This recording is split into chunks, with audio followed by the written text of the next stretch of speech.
डेरवा नाम का एक गांव था। उस गांव में अरविंद और उसका परिवार रहता था। उसमें उसकी बीबी किरण और उसका छोटा भाई विवेक रहता था।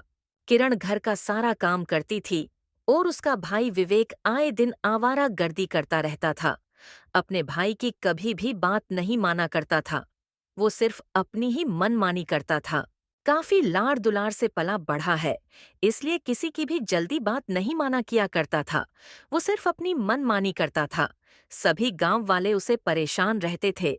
सभी का जीना हराम कर रखा था। उसके घर से कुछ ही दूर पे कंचन रहती थी, जो कि मुखिया की बेटी थी। काफी सालों के बाद कंचन गांव आई थी। कोई भी उसे नहीं देखा था काफी सालों से। वो काफी खूबसूरत थी और शहर में पढ़ी बढ़ी थी। पढ़ाई खत्म करके गांव आई थी। विवेक उसको देख के दिल हार बैठा अपना। रातों दिन उसके ख्यालों में सो नहीं पा रहा था। विवेक के घर वाले उसे परेशान रहने लगे थे। अपने जीवन में कुछ करेगा कि नहीं, कभी भी यही सब करता रह जाएगा। उसी दिन शाम होते ही अरविंद में किरण को बोला। किरण, तुम विवेक को समझाती क्यों नहीं हो? मेरी बात तो कभी भी नहीं मानता। कम से कम तुम्हारी बात तो मानता है ना। कुछ तो तुम ही समझाओ उसको, थोड़ा बहुत काम में भी ध्यान देने को। यही सब चलता रहा तो एक दिन ऐसा आएगा वो किसी की भी बात नहीं सुनेगा, खाली अपनी मनमानी करेगा। किसी दिन इसका अंजाम बहुत बुरा होगा एक दिन। तुम भी मेरी बात को नहीं समझ रही हो ना एक दिन तुम बहुत तड़पोगी, उसके लिए तुम देख लेना एक दिन। तुम ऐसी बात क्यों कर रहे हो? अभी तो उसकी उम्र के बच्चे सभी खेल कूद रहे हैं। अभी तो वो नादान है। उसकी उम्र ही क्या है, कुछ महीनों में सब कुछ समझ जाएगा। वो खुद, आपको परेशान होने की ज़रूरत अभी नहीं है। अभी तो उसको घूमने दो, जब का तब देखा जाएगा। हाँ विवेक बाबू, मेरी बात सभी मानते हैं, मेरी बात को कभी भी ना नहीं करेंगे। हाँ तुम देख लेना। हाँ, देखा हूँ तुम्हारी बात कितना मानता है। तुम चिल्लाती रहो, वो चुपचाप धीरे से घर से निकल जाता है। तुम देखते रह जाती हो। बाबू, मेरी बात सभी मानते हैं। हाँ, नहीं तो तुम्हारा लाडला देवर जो है, कभी भी किसी की बात नहीं सुनता, अपनी ही मर्जी से करता है। चाहे कितना भी चिल्लाते रहो, हम दोनों की कोई भी बात नहीं सुनता है। अभी तक घर आया कि नहीं, अभी भी आवारागर्दी कर रहा है। अपने दोस्तों के साथ इतना रात होने को आया है। बाऊ साहब को आने दो। आज उसको मैं भी नहीं छोड़ूंगा। आज मैं उसकी खबर लेकर ही रहूंगा मैं आज तो।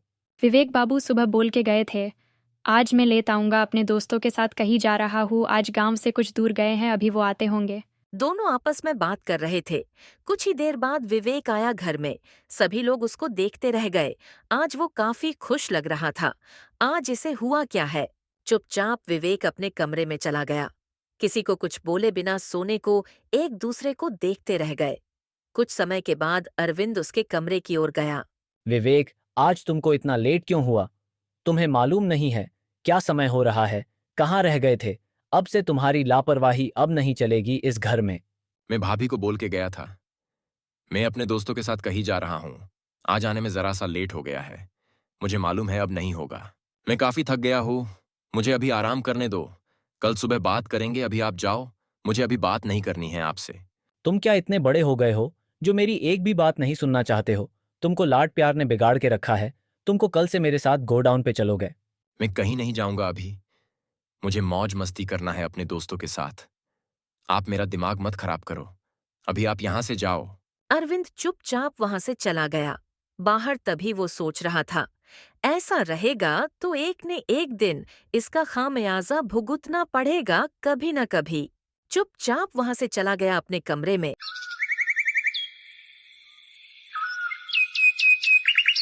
सुबह होते ही अरविंद अपने काम में व्यस्त हो गया। विवेक को कोई भी कुछ नहीं बोला। सब लोग अपने अपने काम में बिजी थे। कोई भी विवेक की ओर नहीं देख रहा था। विवेक घर से निकलकर अपने दोस्तों के साथ घूमने निकल गया। जो दिखता था सभी को परेशान किया करता था। सभी लोग उसे परेशान रहने लगे थे। सभी के सभी उसे डरते थे। कोई भी उसकी शिकायत भी नहीं किया करते थे। सभी लड़कियां आपस में बात करती थीं। उन सभी को परेशान किया करता था। सभी लोग वहां से चली जाती थी। फिर वो चला गया अपने खेतों की ओर। खेतों में जाकर देखने लगा, ठीक से कोई काम कर रहा है कि नहीं। सभी लोग अपने अपने काम में लगे हुए थे। कोई भी विवेक की ओर नहीं देख रहा था। सभी लोग मन लगाकर अपने अपने काम में लगे हुए थे। कुछ ही देर बाद विवेक भी वहां से चला गया गांव में। तभी उसे मुखिया की बेटी दिखी। विवेक ने उसका रास्ता रोका। तुम कहाँ जा रही हो? जब से मैं तुमको देखा हूँ तब से मैं अपना दिल हार बैठा हूँ तुम पे। तुम तो मुझसे बात भी नहीं करना चाहती हो, इसलिए मैंने तुम्हारा रास्ता रोका। तुम कहाँ रहती हो और किसकी बेटी हो? मैंने तुम्हें कभी भी इस गांव में नहीं देखा हूँ। तुम्हारे पिताजी का नाम क्या है? इतने खूबसूरत लड़की इस पूरे गांव में कोई भी नहीं है। तुम तो चांद का टुकड़ा हो। तुम्हें ये सबसे क्या मतलब है? मैं कौन हूँ? कहाँ रहती हूँ? तुमको क्या करना है? जान के मेरे बारे में क्या तुम्हें मेरे घर का झाड़ू पोंछा मारना है क्या तुमको? बस एक बार तुम हाँ तो कर दो। मैं तुम्हारे घर का झाड़ू पोछा क्या सारा काम कर दूंगा। हाँ, तुम मेरा रास्ता छोड़ दो, मुझे कहीं जाना है। तुम हटो मेरे सामने से, नहीं तो मैं सभी को चिल्ला चिल्ला के इकट्ठा कर दूंगी। नहीं माने तो अच्छा जी, मैं नहीं हटा तो तुम सभी को बुलाओगी। ठीक है, बुलाओ। हाँ, मैं भी देख लूं कौन आता है। यहाँ पे सभी के सभी मुझसे डरते हैं। इस गांव में यहाँ के मुखिया भी हमसे। मैं इस गांव का सबसे बड़ा धनी व्यक्ति हूँ। कोई भी मेरे आगे नहीं जाता। सभी के सभी लोग मेरे से डरते हैं। एक मैं हूँ, सिर्फ तुमसे डरता हूँ, क्योंकि हमें तुमसे जो प्यार हो गया है ना, इसलिए। कल तुम शाम को पास के गार्डन में आना, हम दोनों वहीं पे मिलेंगे, ठीक है? अब तुम जा सकती हो। कंचन वहां से चली गई अपने घर की ओर। जाकर एक कोने में बैठ गई। वो सोचने पड़ गई, इसे पीछा छुड़ाऊं कैसे? ये तो मेरे पीछे पड़ गया है। तभी वहां पे कंचन के पिताजी आए। इतना परेशान में देखकर सोच में पड़ गए। आज इसे हुआ क्या है जो इतना गहराई में सोच रही है? जरा इसे पूछे तो। कंचन बेटी, क्या इतना सोच रही हो? जरा हमें भी बताना, ऐसी कौन सी बात है? नहीं पिताजी, ऐसा कुछ भी नहीं है। दोस्तों की याद आ रही है। कहीं दिनों से उन सब से बात नहीं हुई है, इसलिए उनकी याद में खो गई थी कुछ देर के लिए। पिताजी सब ठीक है ना? आप सब लोगों से कुछ दिनों से मैं इतना बिजी हूँ, मैं आप सबके बारे में पूछना भूल गई हूँ। पुराने दोस्त जो मिल गए थे इतने दिनों के बाद। ये गांव भी आज तक कुछ भी नहीं बदला है। इस गांव में सभी लोग वैसे के वैसे ही हैं। हाँ बेटी, यहाँ कभी भी कुछ नहीं बदलेगा। ये गांव वैसे ही रहेगा। यहाँ के लोगों को कुछ भी आता ही क्या है। जो शहर में जाकर पड़े हैं वो सब भी अब नहीं आते इस गांव में। बोलते हैं अब गांव में क्या रखा है। ये तो कुछ भी नहीं है। उन सबको क्या मालूम है गांव की शुद्ध हवा शहर की हवा से कितना अच्छा है इन सब के लिए। आपने ठीक कहा पिताजी, शहर में प्रदूषण ही तो है। जहाँ देखो वही प्रदूषण है। कहीं भी स्वस्थ हवा कभी भी नहीं मिलेगी शहरों में। वो दोनों आपस में बात करने लगे। कुछ ही देर बाद शाम भी हो गया था। विवेक भी अपने घर की ओर चला गया। घर पे पहुंचते ही उसकी भाभी ने उसको बोला, अभी तक तुम कहाँ थे? किसी का भी डर नहीं है तुम्हारे अंदर, अपने भैया का जरा सा भी नहीं। तुम्हारे आए दिन शरारत बहुत बढ़ गया है।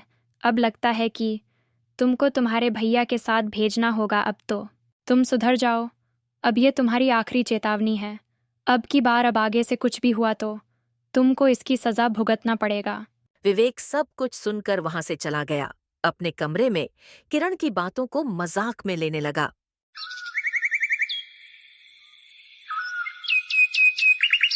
सुबह होते ही विवेक घर से निकलकर अपने दोस्तों के साथ घूमने निकल गया। कुछ खाए पिए बिना किरण बोलती रही। विवेक को उसकी बातों के और ध्यान नहीं दिया। गांव में पहुंचते ही सभी को परेशान करने लगा। सभी लोग आए दिन विवेक से परेशान रहते थे। एक दिन अरविंद को बोल देता हूँ, तुम्हारा भाई क्या करता है गांव में जाकर। वहां से चले गए अपने घर की ओर। विवेक भी चला गया दूसरे गांव में। शाम होते ही कंचन का इंतजार करने लगा। गार्डन में काफी समय बीत गया था। वो वहां पे भी नहीं आई। वो एक गुस्से से पागल हो रहा था। ये लड़की अभी तक यहाँ क्यों नहीं आई? मैंने तो इसको बोल कर रखा था कल शाम को तुम यहीं पे मिलना। अब ये कहाँ मिलेगी? मुझे तो इसके बारे में कुछ भी मालूम ही नहीं है। अब मैं करूँ तो क्या करूँ? कुछ देर बाद विवेक भी वहां से चला गया अपने घर की ओर। कुछ ही देर बाद वो पहुंच गया। पहुंचते ही अरविंद ने उसे पूछा, इतनी रात को तुम कहाँ से आ रहे हो? तुम्हें कुछ समझ में नहीं आता क्या? तुमको मैं बोल बोल कर थक गया हूँ। अब भी नहीं माने तो तुमको मैं घर से निकाल दूंगा। हाँ, तुम दिन पर दिन आवारागर्दी करता रहता है। सुधर जा, नहीं तो बहुत बुरा होगा तेरे साथ। हाँ तो अरविंद की बात सुनकर चुपचाप वहां से चला गया। अपने कमरे में अपने भाई की बात को अनसुना कर दिया। सुबह होते ही गांव की ओर निकल गया। तभी उसे कंचन दिखी। उसके पास जाने लगा। तभी उसकी आंखों से ओझल हो गई। ये लड़की गई तो कहाँ गई? कहीं दिख भी तो नहीं रही है। इसका घर भी नहीं मालूम है। अब मैं क्या करूं? कहाँ ढूंढूं इसको? फिर वहां से चला गया अपने दोस्तों के पास। आपस में बात करने लगे। तभी उसने देखा कि कंचन की दोस्त कहीं से आ रही थी। उसको रोककर उसके बारे में पूछा, सब कुछ बता दिया कंचन के बारे में। फिर वो वहां से चली गई अपने घर की ओर। विवेक भी कुछ ही देर बाद कंचन के घर की ओर चला गया। कुछ ही देर बाद उसके घर के पास पहुंच गया। कंचन को यहाँ वहां देखने लगा, वो कहीं भी नहीं दिख रही थी। कुछ ही देर बाद वहां पे मुखिया जी आए। विवेक को देखने लगे, ये यहाँ क्या कर रहा है? मेरे घर के पास लगता है, कुछ काम होगा मुझसे, चलो पूछ लेता हूँ। विवेक बेटा, तुम यहाँ वहाँ क्या देख रहे हो? हमारे घर के पास क्या कर रहे हो? मुझसे कुछ काम है तो हमको बता, ये क्या काम है? कुछ नहीं मुखिया जी, बस वैसे ही चला आया था। मैं आपसे मिलने को गांव के समस्या के बारे में पूछने के लिए। सब कुछ कुशल मंगल है ना? हाँ बेटा, सब कुछ तो ठीक ही है। गांव में बस इस साल भी अच्छे से बारिश हो जाए तो सबकी मुश्किल का हल ठीक हो जाएगा। हाँ, क्योंकि अगले साल अच्छे से बारिश नहीं हुआ है ना, इसलिए सब लोग इस बारिश पे निर्भर हैं इस बार। ठीक है मुखिया जी, इस बार हम सब लोग एक साथ मिलकर खेती करेंगे। सभी लोग के खेतों में जाकर सिंचाई कराएंगे। सब कुछ ठीक हो जाएगा इस बार। मुखिया जी से बात करके वहां से चला गया अपने घर की ओर। रास्ते में जाते हुए सोच रहा था, अच्छा हुआ मैं बाल बाल बच गया। मुखिया जी ने कुछ ऐसा वैसा कुछ समझा ही नहीं। कुछ ही देर बाद घर पहुंच गया। घर पे पहुंचकर वो कल के बारे में सोचने लगा।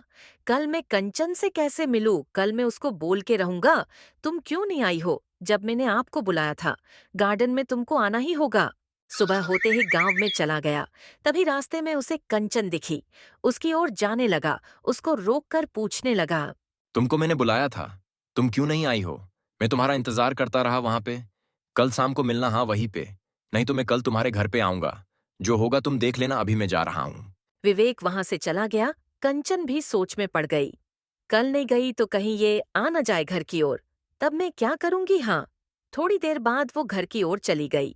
घर पे जाकर सोचने लगी, विवेक तो अच्छा ही लड़का है, चलो देखते हैं कितने दिनों तक मेरे पीछे घूमता है। फिर अपने काम में व्यस्त हो गई। सुबह होते ही विवेक घर से निकल ही रहा था, तभी उसको अरविंद ने रोका। तुम इतनी सुबह कहाँ जा रहे हो इतने जल्दी में? कुछ दिनों से तुम्हारा कुछ आव भाव भी पता नहीं चल रहा है। तुम्हें हुआ क्या है आजकल? कुछ नहीं भैया, बस ऐसे ही गांव में जा रहा हूँ। मैं अपने दोस्तों के पास उन्हीं के साथ मौज मस्ती में लगा रहता हूँ बस। इतना बोलकर वहां से चला गया गांव में। पहुंचते ही दोस्तों के साथ यहाँ वहां घूमने लगा। दोपहर होते ही विवेक गार्डन की ओर जाने लगा। वो एक कोने में जाकर बैठ गया। कंचन का इंतजार करने लगा। दोपहर से शाम हो गई, कंचन वहां पे नहीं आई। विवेक निराश हो गया। आज भी कंचन नहीं आई मुझसे मिलने। कुछ समय के बाद वो वहां से चला गया। कंचन के घर पे पहुंचते ही कंचन को आवाज देने लगा। जोर जोर से चिल्लाना चालू किया।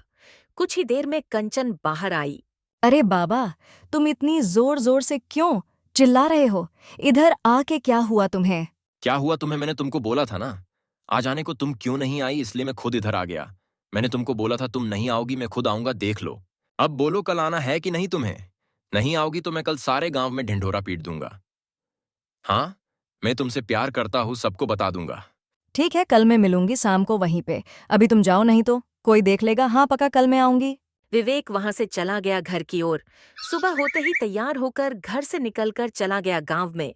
उसके दोस्त भी मजाक उड़ाया करते थे, कौन है वो जो उसके लिए तुम इतना खुश लग रहे हो आज? दोपहर होते ही वहां से चला गया कंचन से मिलने। कुछ ही देर के बाद वो दोनों मिले गार्डन में, एक दूसरे से बात करने लगे। काफी देर तक एक दूसरे से बात कर रहे थे। शाम होते ही कंचन वहां से चली गई घर की ओर। कुछ ही देर बाद विवेक भी घर की ओर चला गया। सुबह होते ही अरविंद ने बोला विवेक को, आज तुम मेरे साथ चलोगे गोडाउन पे। अब तुम कहीं नहीं जाना है। तुम बड़े भी हो गए हो, तुम यही सब करते रहोगे तो कैसे चलेगा? अब तुम्हारा शादी भी तो करना है। अरविंद की बात अनसुना करके वहां से चला गया। गांव की ओर कुछ ही देर बाद कंचन से मिलने को चला गया। कंचन भी कुछ देर पहले से आकर वहां पे खड़ी थी। फिर से वो दोनों एक जगह पे बैठकर आपस में बात करने लगे। शाम होते ही विवेक ने कंचन को अपने प्यार का इजहार कर दिया। वो शर्मा के वहां से चली गई। विवेक उसको देखता रह गया। उसके पीछे पीछे चला गया कंचन के घर। जाकर वो दोनों एक कोने में बैठकर ढेर सारी बातें करने लगे। कुछ ही देर बाद रात भी हो गई। चुपके से विवेक वहां से चला गया, किसी को पता भी नहीं चला। चुप छुपाता गांव से चला गया अपने घर की ओर, किसी को पता भी नहीं चला। सुबह होते ही अपने दोस्तों के साथ मस्ती मजाक करने लगा। कुछ ही देर बाद वो लोग वहां से चले गए खेत की ओर, जाकर देखने लगे काम हो रहा है कि नहीं। सभी लोग वहां पे देखने लगे, आज कोई भी काम भी कर रहा है, सबके सब टाइम पास कर रहे हैं। अब मैं जाकर अपने भाई को सब बात बताऊंगा। हाँ, सब लोग विवेक को देखकर अपने अपने काम में लग गए। कुछ ही देर बाद विवेक भी कंचन से मिलने चला गया। उसी गार्डन में वो वहां अभी तक नहीं आई, काफी समय बीत गया था। कुछ ही देर बाद कंचन वहां पे आई। विवेक देखकर खुशी के मारे झूम उठा।